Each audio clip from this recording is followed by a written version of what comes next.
পাস্তার জন্য আমি এখন নিয়েছি এক প্যাকেট পাস্তার জন্য একটা প্যাকেট পাস্তার জন্য আমি নিয়েছি অলমোস্ট 2 কিলো ওয়াটার। আপনি বেশিও দিতে পারেন, অসুবিধা নয়। এটা যেন পানি থাকে উপরে কিছুটা। তো এটা পানিটা হয়ে গেছে, আমি আস্তে আস্তে করে পাস্তাটা দিয়ে দিচ্ছি।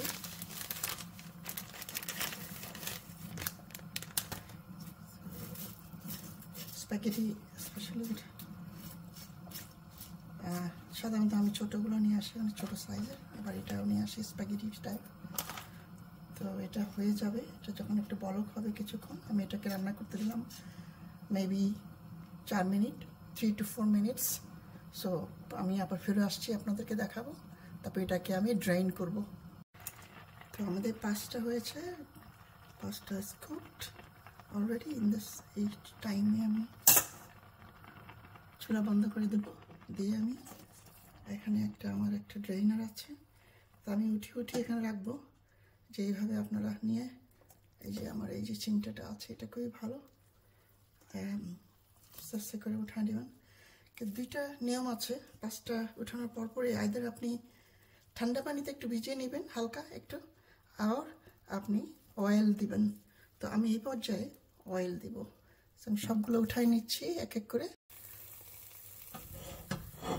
যেভাবে বলেছি আপনাদেরকে, আমি দুইটা ভাবে এটাকে একটু নাহলে লেগে যাবে একটার সাথে একটা, সেপারেট করার জন্য আমি এখানে একটু অয়েল নিচ্ছি।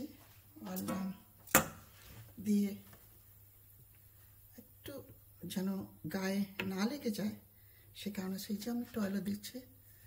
অয়েলগুলো ওকে, এখন আমি একটু নাড়াচাড়া করে একটু এরকম করবো। সো ওয়েল ড্রেন হয়েছে। সো আমি একটা পটে রেখে দেবো আবার।